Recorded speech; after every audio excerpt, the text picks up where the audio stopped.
Hello everyone, thank you for joining me with Talking with Tam, and I have with me today Colleen Hannush.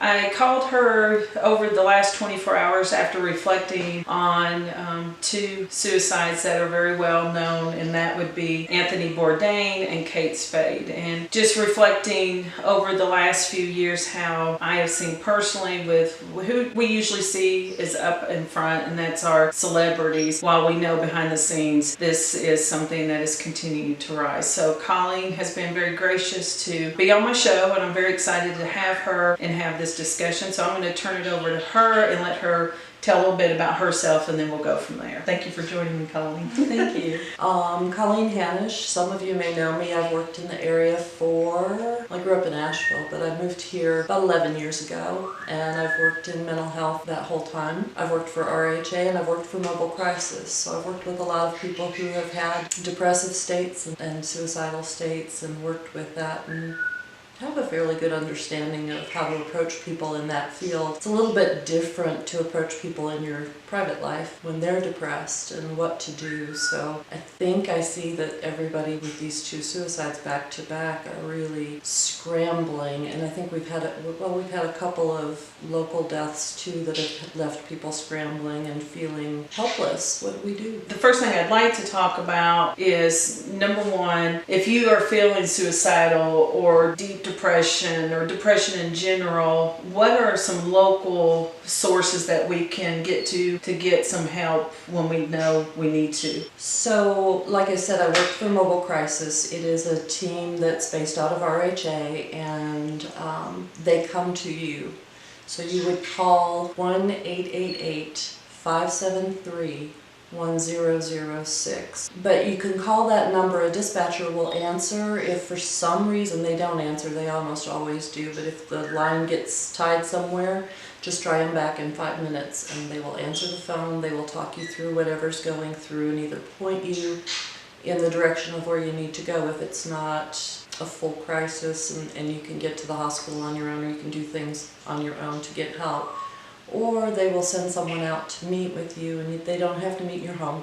Can meet at McDonald's, can meet out in the park, and just sit down with you and talk and figure out what's going on. And if you call, it doesn't mean they're immediately going to rush you to the hospital. They're going to help you plan and figure out what you need to be stable and to get the help that you need. I think one of my goals has always been not to just prevent suicide, but give people a life worth living, and to make it so you don't feel that way so much anymore or at all. So I think that that's their goal as well, is to help you get the help you need now, but also plan for what do you need to get past that too, and to grow out of it. So, which is extremely important. I think we can a lot of times deal with the crisis right then and there, but the long term. Right. And knowing that you've got a process that you can go through, or helps and things like that. And that's another question I have for you, Colleen. When, day to day you're interacting with people, and a lot of people are able to mask it very well, and they've got the happy face on.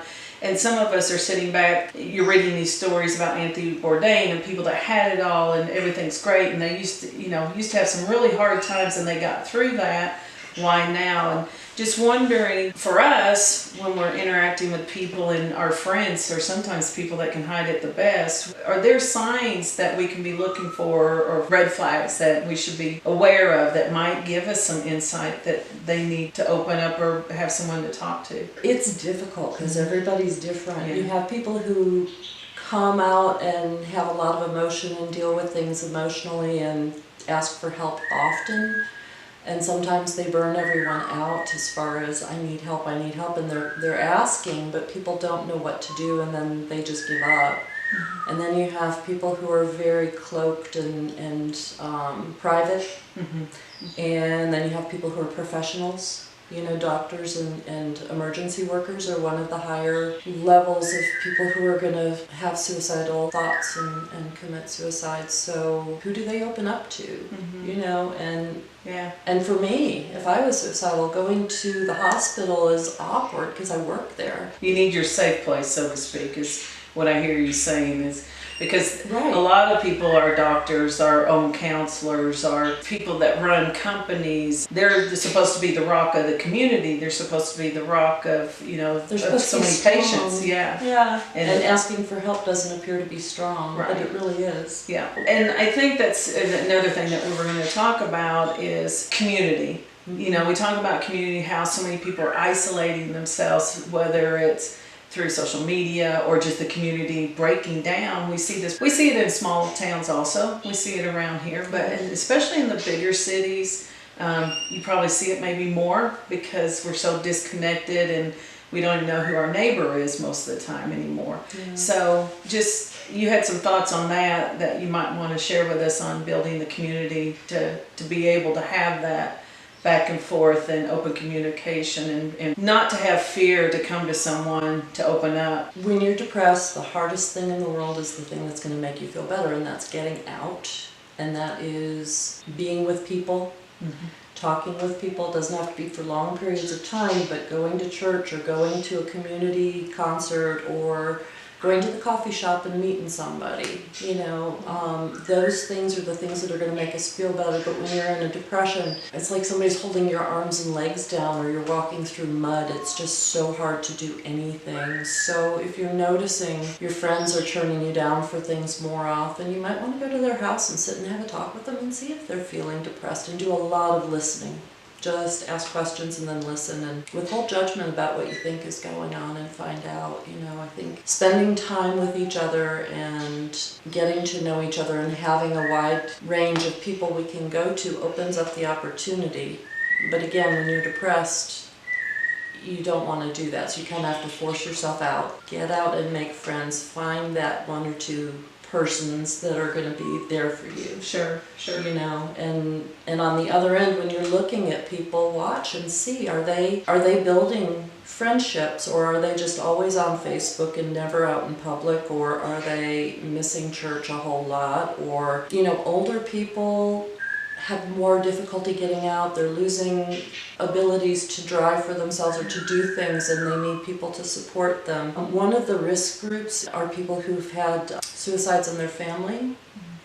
Sort of, when someone commits suicide, they're almost giving permission to other people to think about it. And so it's like a domino effect, and other people will start thinking those thoughts, and then there'll be higher rates of people looking for help too, which is good. The help is not a bad thing. When you need that help, going to the hospital or calling mobile crisis is a good thing. It's hard, but it's good. Well, and I think another point that you made is being on the listening side. I know in what I do in physical therapy, I'm supposed to fix it. And this may not be something you can fix, nor should you fix. You should let the professionals, and sometimes we're just there. But that's what the professionals do too. Exactly, yeah. I will go into a home as a mobile crisis worker, and I will sit and ask questions and listen, and listen, and listen, and listen. And sometimes by the time I'm finished filling out my assessment and everything that I need to do, the person feels so much better that they're able to plan to just go to RHA tomorrow, see somebody, talk to somebody there, and start plugging into some services that might help. Yeah.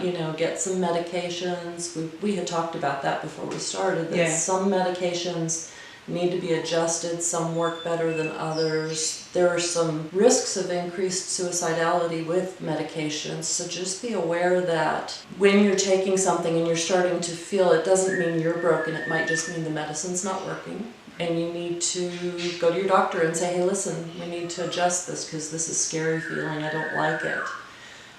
That asking for help part is hard, but it's the best thing you can do. Doctors are not going to get tired of you asking until you feel better, because we need to figure out what you need and where. Postpartum depression as well. I just wanted to mention that there are times in your life, menopause, postpartum depression, that mood can shift and change. I know I started getting panic attacks a few years ago, and it was something brand new for me. And trying to figure that out was a game changer. Well, and especially with the medications, I've seen where people have been on medications for a while, and all of a sudden you may react, and then you're thinking, well, I should put it off. No, I think every doctor would agree, if there's been a change, you feel a change, you get in with your doctor and let them make those adjustments or changes that need to be made. The other thing is the research shows that medication and therapy together are the best combination, Exactly. and that they're the most effective, and so there's that. But also if you're not so far out that you're really depressed, you could try therapy first and see if that works for you and avoid the medication that way too. But consult with professionals who can help you make those decisions. Team approach. Yeah. Team approach. Oh gosh, it's so much more than a doctor. And Yeah. It's so much more than a therapist. Yeah. It's again It's a community. spiritual and physical, and Yeah. getting out and walking and getting some sunshine and being with people. Yeah. So I really love, Colleen, your thoughts on the community and just as a society being okay and being open to discussing this. And I feel like our society, we're at that point. And that's why I really wanted to bring you on today. Because I feel like it's sad, but sometimes we have to go through these things. And I feel like we are going through these things and that we can help each other out. I think especially in this country, and it's all over the world. You read about it in all different countries, but especially here, people are realizing we're getting back to what I call the old days. In essence, you see these communities building, and they're starting to want to be more of a community, and I think that's hopeful. yeah, you can get on WKYK, and they've got all the community events listed. Yeah. Yeah. There's music everywhere around here, and the studio tours are free, and there's a lot of free activities. Every Saturday in the square they're doing kids activities. I go be a big kid. Yeah. Yeah, that's great. They did ballroom dancing this week, and I didn't do that. I was scared. I saw that. It looks like fun. Well, I think that's a great point. Especially here, we live in the Appalachian Mountains, and we get winters, and people always make fun of me. Where have you been? And I kind of hunker down because it is. You kind of. I don't even see my neighbors in the winter. And springtime comes, and it's like, oh look, my friend's out. So it's a good time because I think seasonal affective disorder does affect some, and you don't have to spend great amounts of time, but just that little piece here and there is what I'm hearing you say, especially when you're having bouts of depression and you don't feel like being out there for a whole day in a festival. Well, just go for a little bit and just work your way into or it. go talk to a counselor who you find safe. Somebody you can feel safe with. That's just careful to start with. Yeah. Well, Colleen, I appreciate you taking the time to speak with us. I have a feeling we'll be speaking to each other in the near future. This is something near and dear to my heart. We see it a lot in physical therapy. People's lives have changed dramatically, sometimes overnight. And then just the way society is right now, I'm seeing it more and more in all age groups. And that's one, you hit one today, was the elderly.